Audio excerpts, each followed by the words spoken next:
Yes sir start. तो बच्चों आज हम लोग बायोलॉजी का chapter 5 principles of inheritance and variation समझेंगे। ठीक है, बहुत ज्यादा इंपॉर्टेंट चैप्टर है और ये पूरी सेकंड यूनिट हमारी बोर्ड एग्जाम्स में 18 मार्क्स की है, सबसे ज्यादा मार्क्स की यूनिट है। तो बेटा प्रिंसिपल्स मींस क्या है? नियम है ना। और इनहेरिटेंस का मींस होता है इंफॉर्मेशन का जाना, इंफॉर्मेशन का जाना from parents to next generation. यदि इंफॉर्मेशन बेटा पेरेंट से अगली पीढ़ी में जाती है, अगली जनरेशन में जाती है, तो उसको हम इनहेरिटेंस बोलते हैं। नेक्स्ट जनरेशन को इस चैप्टर में हम प्रोजेनी शब्द से भी बोलेंगे या फिर ऑफ स्प्रिंग भी बोल सकते हैं।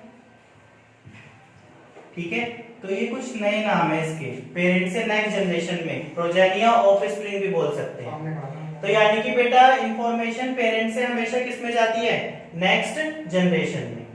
अब इंफॉर्मेशन नेक्स्ट जनरेशन में कैसे जाती है, इसके लिए हमने पढ़ा था मेल से स्पर्म सेल आता है और फीमेल से एग। ठीक है, जो बेटा मेल से स्पर्म सेल आएगा 23 क्रोमोसोम तो उसमें भी होंगे, और जो एग आएगा 23 क्रोमोसोम उसमें भी होंगे। और जो हमारा न्यू सेल बनेगा जाइगोट, उसमें आ जाएंगे 46 क्रोमोसोम, यानी कि 23 मेल के और 23 फीमेल के दोनों मिलाकर 46 क्रोमोसोम्स आएंगे।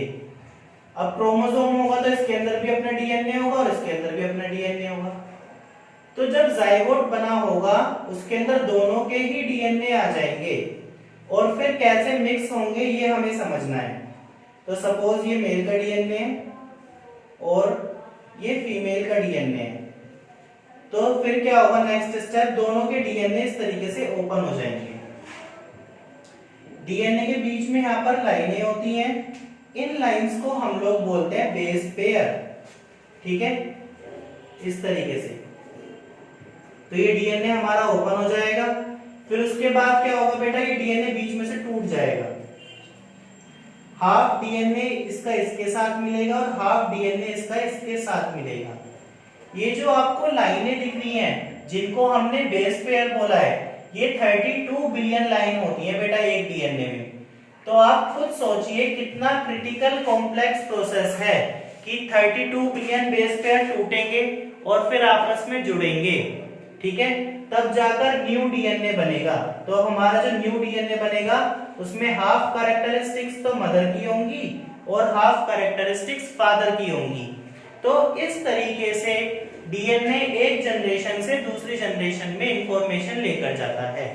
ठीक है, अब आप सोचिए कि जब 32 बिलियन बेस पेयर टूटेंगे और जुड़ेंगे, उस दौरान कुछ चेंज आ सकते हैं, कुछ बदलाव आ सकते हैं, कुछ बेस पेयर गलत भी जुड़ सकते हैं, और उसी को हम लोग बोलेंगे वेरिएशन। वेरिएशन का मतलब चेंज, बदलाव। ये ऐसे बदलाव हैं जब पेरेंट से नेक्स्ट जनरेशन में इंफॉर्मेशन जा रही है उस दौरान होते हैं। अब ये जो बेटा वेरिएशन है, ये जो बदलाव है, ये इनके चांस होने के बहुत कम होते हैं। 0.001% चांस है कि बदलाव हो, अदरवाइज हमारा पूरा का पूरा डीएनए सही तरीके से टूटता है और सही तरीके से ही जुड़ता है। वेरिएशन आने के चांस बहुत कम होते हैं। अब ये जो बदलाव आए हैं, ये जो चेंज आए हैं, ये भी बेटा दो तरीके से हो सकते हैं। बदलाव हमेशा अच्छे के लिए भी हो सकता है और बुरे के लिए भी हो सकता है। अगर ये बदलाव अच्छे के लिए हुए तो ये अगली पीढ़ी में कंटिन्यू होते रहेंगे। ठीक है, और ये बदलाव अगर बुरे हुए, जैसे कोई बीमारी हो गई या कुछ डिसीज क्रिएट हो गई, तो वो एक दो जनरेशन तक तो जाएंगे, फिर उसके बाद खत्म होने लगेंगे। यानी कि जो अच्छे वेरिएशंस हैं वो तो पीढ़ी दर पीढ़ी चलते रहेंगे, और जो बेकार वेरिएशंस है वो धीरे धीरे खत्म होने लगेंगे। इससे क्या होगा? इससे ये होगा कि ऑर्गेनिज्म इस धरती पे और अच्छा होता चला जाएगा। ठीक है, अब जैसे बेटा अगर हम अपना ही एग्जांपल लेकर चले तो हम लोग मंकीज से बने हैं, एप्स से। तो बेटा एप्स के पहले पैने दांत हुआ करते थे, अब पैने दांत नहीं होते। क्यों? हम लोगों ने खाने को पकाकर खाना चालू कर दिया, तो अब हमें पहले दांत की नीड नहीं है ना, पहले हमारी पूंछ हुआ करती थी। ठीक है, पूंछ का क्या नीड होती है कि जो चार पैरों पर चलते हैं उनकी बॉडी को बैलेंस कराता है। अब जैसे हमने धीरे धीरे दो पैरों पर चलना चालू कर दिया तो हमारी पूंछ भी खत्म होती चली गई। पहले हमारी पूरी बॉडी पर बाल थे, अब बाल नहीं है क्योंकि हमने क्लोथिंग सिस्टम स्टार्ट कर दिया, कपड़े पहनना चालू कर दिया, तो अब हमें बालों की भी नीड नहीं है बॉडी पर। तो यानी कि धीरे धीरे बदलाव खुद ही नेचुरली आते रहते हैं, और जिससे ऑर्गेनिज्म इस धरती के अकॉर्डिंग अपने आप को बदलता रहता है और अच्छा बनता रहता है। ठीक है ना। हम पढ़ेंगे इस चैप्टर में, डार्विन कहते हैं सर्वाइवल टू द फिटेस्ट, जो फिट होगा, जो बढ़िया होगा इस धरती पर वो ही जिएगा, जो अपने आप को इस धरती के अकॉर्डिंग बदल पाएगा। ठीक है, और जो नहीं बदल पाएगा वो नहीं जिएगा। जैसे टाइगर, अब बेटा टाइगर पे पूरी सरकार पैसा लगा रही है, वो तब भी नहीं जी रहा, और उसी जंगल में बाकी जानवर आराम से जी रहे हैं। तो टाइगर के साथ क्या प्रॉब्लम है? टाइगर के साथ यही प्रॉब्लम है कि वो 10,000 साल पहले भी ऐसी था और अब भी ऐसी है, उसमें कोई चेंज नहीं आ रही, कोई वेरिएशन उसमें नहीं हो रहा। ठीक है ना। क्या वेरिएशन नहीं हो रहा? उसकी ईटिंग हैबिट्स, जो हमारा टाइगर है पहले उसकी ईटिंग हैबिट्स क्या है? कार्निवोरस है, मीट खाता है। अगर वो अपनी ईटिंग हैबिट्स को थोड़ा सा चेंज कर ले, या वो फ्रेश मीट खाता है बिल्कुल, अगर जैसे मारा है तो तभी खाएगा, नेक्स्ट डे उसको नहीं खाता, तो वो थोड़ा सा ईटिंग हैबिट में वेरिएशंस लाकर चेंज हो जाए इसमें, तो वो सरवाइव करना उसके लिए इजी हो जाएगा। ठीक है, तो यानी कि बेटा वेरिएशन होना जरूरी है। धरती जैसे जैसे बदल रही है हम लोगों को भी बदलना पड़ेगा, तभी हम इस धरती पर सरवाइव कर पाएंगे। और अगर हम नहीं बदलेंगे तो हमारी प्रजाति इस धरती पे से खत्म हो जाएगी, जैसे टाइगर की हो रही है। क्लियर है बात? तो अगर हम इनहेरिटेंस की बात करें तो इनहेरिटेंस की डेफिनेशन क्या बनेगी?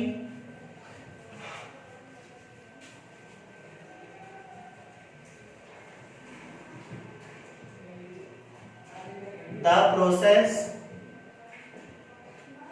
Of transmission of characteristics. Characteristics को हम लोग ट्रेट्स बोलेंगे इस चैप्टर में। From parents two of spring, parent से ऑफ स्प्रिंग में जो कैरेक्टरिस्टिक्स जाएंगी, ठीक है ना, वो प्रोसेस क्या होगा हमारा? इनहेरिटेंस। और बेटा वेरिएशन क्या होगा? The changes that occur during the process of inheritance। और जो इनहेरिटेंस के दौरान चेंजेस होंगे वो हमारे बेटा क्या होंगे? वेरिएशंस। ठीक है, तो बेटा आई होप आप लोगों को ये समझ में आया होगा, चैप्टर का बेसिक एकदम, है ना। और फिर हम इसका कल से आगे कंटिन्यू करेंगे। Thank you class.